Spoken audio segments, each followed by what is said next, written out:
Well, it didn't take long. It only took 2 years, literally to the day, December 27th, for my Filipina wife to become fully Americanized, hate everything about me and what I provide, and decide to leave. Yeah, welcome to the shittiest post that I'm ever going to make. There's a lot to it, and I'm not going to go into it. Hello YouTube, it's your boy, the Passport Bro Wingman, coming at you again with another YouTube video. I wanted to address the clip at the beginning of this video. This clip had gone viral on World Star Hip Hop. Also saw various Passport Bros that had addressed this video, such as International Passport, and then also Big Truck Reviews, which is now Passport Bros Business Class. He addressed this clip as well. And both of them did a very, very fantastic job in addressing it and dissecting it and giving their 2 cents. And I just wanted to add my spiel to it as well, because there was a lot of things that a lot of people miss in this clip.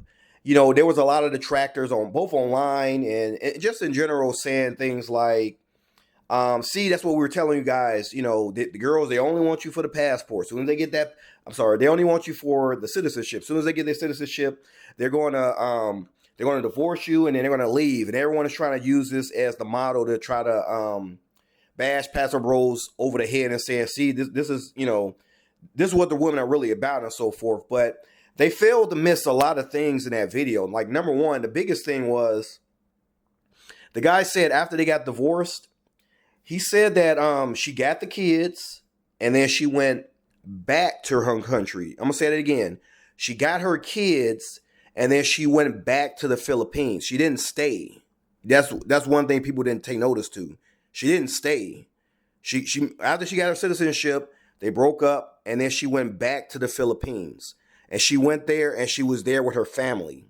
Now, why is that important? It's because, once again, everyone keeps thinking that America is such a great country, that everyone wants to be here. When really a lot of the people, even some of the people that crossed the border recently during the Biden administration, a lot of those people, they really want to stay in their country. They don't really care for the culture in America. They don't really like the way things run there. They just might be looking for more, at most, economic opportunity. But a lot of them don't really want to leave their country. As you saw in this case, she left. So the thing is, we really don't know a whole lot of what went on in a relationship. Big Truck did a good job of reviewing some of the guys' videos, but, because they kind of shared a lot of their life online. And one of the things that he pointed out, which I agree with, which was terrible, is that the guy was doing stuff like her parents wanted to drive. He snatched the keys from the parents. They were doing, like, the parents and the girl were cooking stuff for him. He was not eating the food. When everybody knows whenever you go over someone else's house, they cook, you need to at least take a sample to eat so they don't feel disrespected. So this guy was doing like a whole lot of stuff that was just very disrespectful in general. Now, just ask yourself that.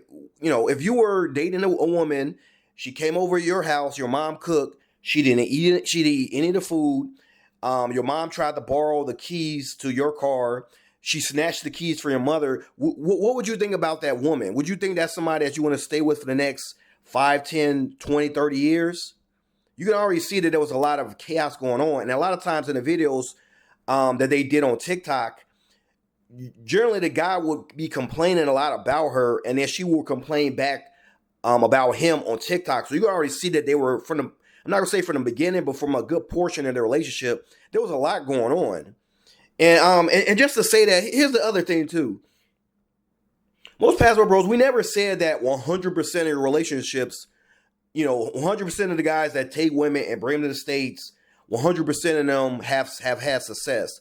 What I have stated, and I stand by this, is there was a study done by AP News, and it turned out that most of the marriages from an American and a foreigner, when they came to the United States, 75% of those marriages went way past, I believe it was 15 years. Only 25% ended within the first 15 years.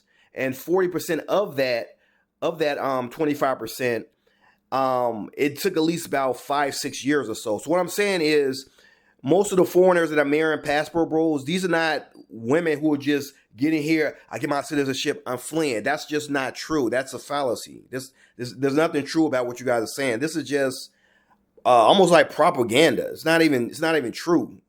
Countless studies. That's just one study. There also was another study in which they did. This is back in the day when like the whole mail order bride thing used to be very popular. When they did a study on a lot of those couples, they said they had about an 80% success rate. So even those women, once they got here and they got their citizenship, those women, they didn't leave. I don't know what this thing is, where people think they just come in the country and they just leave. Here's something you didn't think about. Think about I think it was like over 20 something million people that they said crossed over the border during the Biden administration. Now, when that happened, think about this. The people that are coming across their border, a lot of those people were married. You have a lot of married couples that came across the border, which means they came from poor countries where the husband, he probably wasn't even making that much money. That's why he had to pretty much come across the border. Now, here's the thing. When he got across that border, did you hear about a mass exodus of wives saying, "Oh, I'm in America, where all the rich Americans at," and they left their husband? Did you hear any of that? Or did you hear any of the wives saying, "Oh, I'm a boss babe now, I'm in America, let me leave my Ecuadorian or Brazilian husband or my Ukrainian husband"? Did you hear about any mass exodus of wives leaving their husband? That didn't happen. Those couples are still together. I don't know what this thing is, where people think they just come here and all the women just lose their mind. Now, there is a such thing as being Americanized, but just keep in mind, a lot of times when the foreigners come over here, if you notice, they all go into their own enclaves. You have things like Little Haiti and Miami, where a lot of the Haitians, they kind of live there and live amongst each other. Same thing with like a lot of groups in general. You got like the Italians that stay together, the Cubans, they stay in their own group.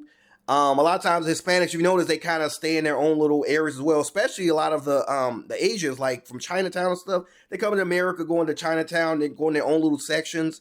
They're not just spread across America and becoming Americanized. You do have a percentage that do that.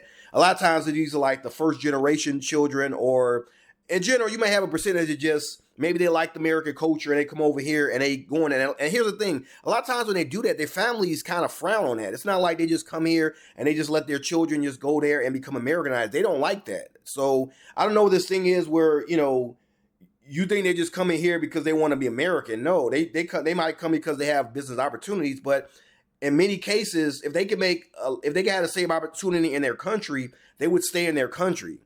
That's why, as you see in this video, the woman, she took the kids, she went right back to the Philippines.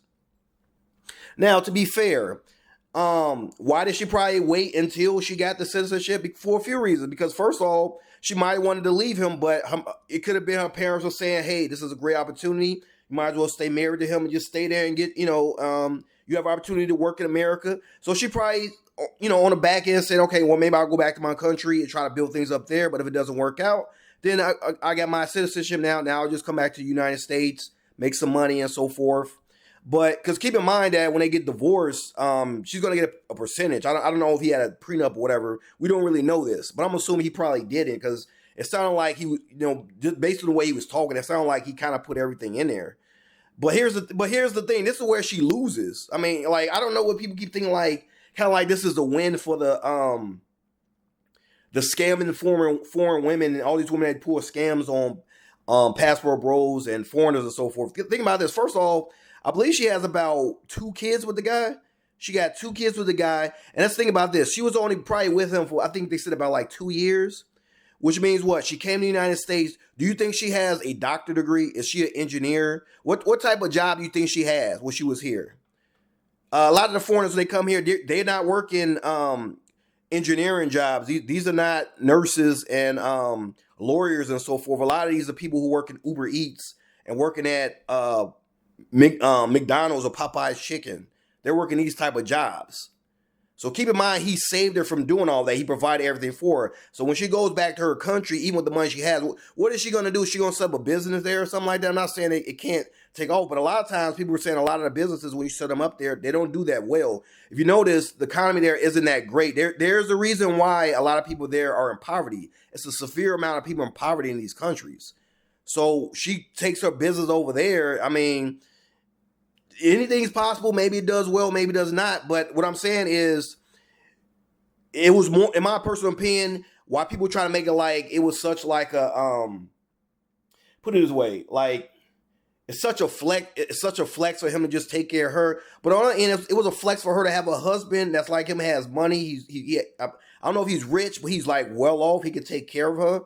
He could help her get, assimilated into America and help her get set up and everything and help her go to school and so forth. She abandoned all that for whatever reason. But to be honest with you, from based upon what I saw on Passport Bro's business class channel, I saw his channel, it almost was deserved to some degree because he treated her horribly. I mean, and I'm saying this as a Passport Bro, but he treated her horribly. He was doing stuff like she couldn't get an allowance.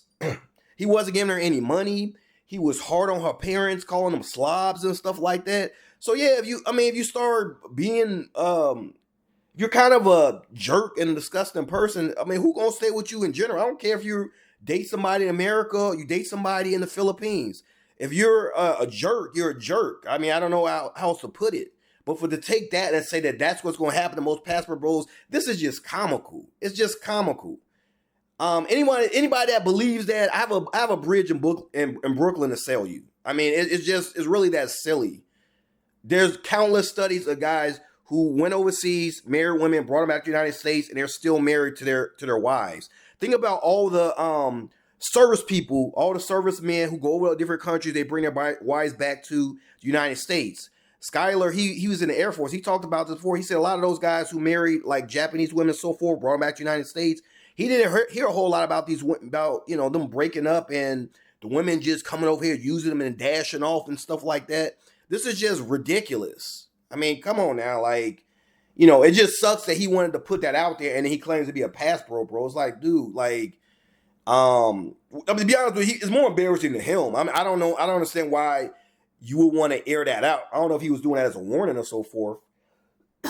Excuse me, but either way, I don't want to hold this video up. That's all I had to really say about this because a few other people if you want to see a deeper, even commentary on this, please check out Passport Bro's business class channel. I'm gonna leave a link to his channel, my description, as well as IP's channel as well. He covered this as well. And just look at their viewpoint on this video as well. They had an excellent critique of this as well. I mean, because this is just ridiculous. I mean, it's kind of like I said, it's more embarrassing for him than it is for Passport Bros, in my opinion, because he didn't do it correctly. That's the best way I put it. Because I know there's some people saying don't ever bring him back to the United States, but what I'm telling you is that the stats generally are in your favor.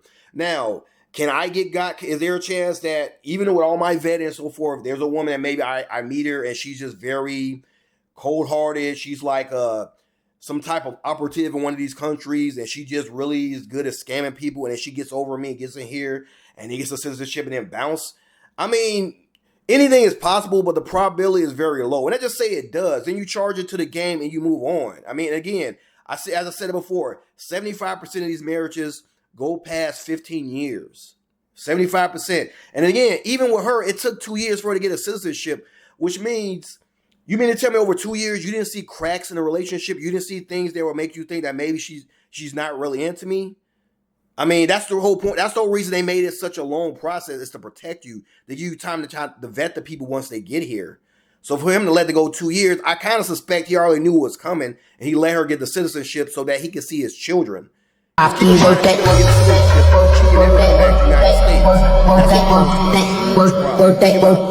happy birthday. She can't come back to the United States. Only way he can see his children, he has to constantly take trips back and forth to the Philippines to see his children. So of course, I would think at some point he would say, okay, even though we're not together, just get your citizenship so that at least you can fly back and forth and I can see the kids. I mean, to be honest with you, that's what I really think this was a planned thing as far as he probably already saw the divorce coming, but he wants to make sure he's in contact with his kids, which is not a bad thing. And I'm going to leave that on my note. You guys tell me what you think in the comment section. Leave your comments. Please subscribe to my channel if you have not, to all my ghost listeners. Please hit the thumbs up. Subscribe if you have not. And until next time, this is your boy, the Passport Bro Wingman, signing off. Dear Passport Boys, dear Passport Bros, stop calling yourself Passport Boys and Passport Bros. Are you going to the Philippines to look for a Filipina queen or what? So stop calling yourself Passport Boys and Passport Bros. Start calling yourself Passport Kings.